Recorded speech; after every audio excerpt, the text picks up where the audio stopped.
고넬료에게 하나님께서 갑자기 천사를 파송합니다. 급파를 시켜버려요. 무엇이 필요할까요? 이 세상적인 모든 것을 다 갖추는 사람, 이 사람 필요한 게 뭘까요? 하나님의 은혜입니다. 하나님께서 하늘에서 고넬료에게 천사를 파송한 것은 너 구제 열심히 하는구나, 아우 잘했구나 라고 칭찬하려고 했던 것이 아니고요, 너 정말 구원 받았구나, 잘했다 라고 구원의 자리에 있음에 대해서 인정하고 위로해주고 격려하려고 했던 것이 아닌 것입니다.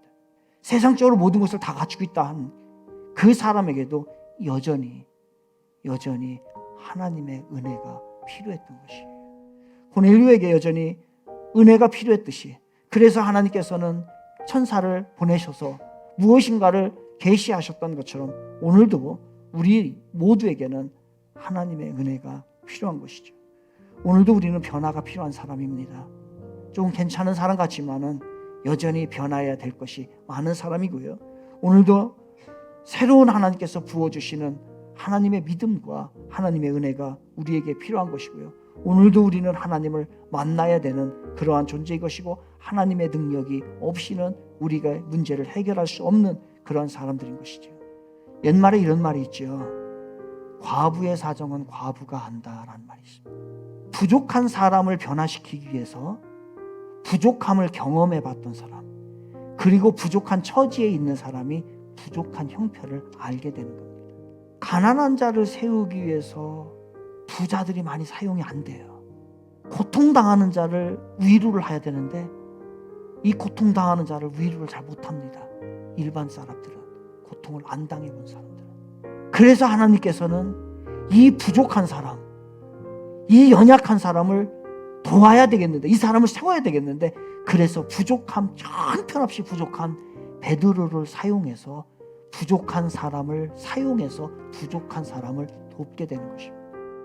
하나님은 부족한 사람들과 함께 일하심으로 하나님의 계획을 이루어 가신다는 거예요.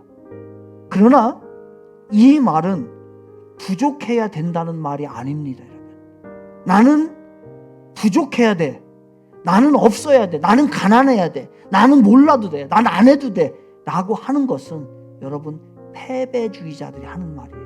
하나님은 부족한 사람과 함께 일하신다라고 하는 이 말은 내가 부족해야 된다라고 하는 말이 아니라 부족해도 된다는 얘기예요. 때로는 내가 그러한 약한 상황이 있다 할지라도 하나님 괜찮다라고 얘기를 합니다. 부족해도 괜찮아요. 없어도 괜찮아요. 때로는 약해도 괜찮아요. 가난해도 괜찮아요. 병들어도 괜찮아요. 그래도 하나님이 쓰십니다. 베드로가 입을 열어 말하되 내가 참으로 하나님은 사람의 외모를 보지 아니하시고 각 나라 중 하나님을 경외하며 의의를 행하는 사람은 다 받으시는 줄 깨달았도다. 베드로가 깨달은 게 있어요. 그래, 부족한 사람을 세우기 위해서 부족한 사람을 세우는데, 그런데 지나고 보니까 그 부족한 사람을 세우면서 가장 큰 변화를 받았던 가장 큰 수혜자가 누구냐면 자기 자신이었더라. 이 사건은 고넬료의 회심 사건이지만 또 베드로의 회심 사건인 것이에요. 사랑하는 청지기의 성도 여러분, 나의 부족한 모습을 보면서 하나님의 일을 하는 것을 부담스럽게 느끼셨습니까? 그래서 형편이 좋아지면 열심히 하겠다고 마음 먹으셨지요. 조금 더 신앙이 좋아지면 내가 주님의 일을 감당하겠습니다, 일꾼 되겠습니다 라고 지금도 생각하고 계시지는 않습니까? 그럴 필요 없습니다. 하나님은 온전한 자를 사용하시지 않습니다. 부족하더라도 하나님은 사용하십니다. 부족한 나를 사용하시고, 그리고 부족한 나를 통해서 또 다른 부족한 사람을 세우시고, 그러는 가운데에 가장 부족한 나를 다시 일으켜 세우시고 축복하시고 변화를 경험케 하시는 것이 하나님의 일하는 방식인 것입니다. 부족해도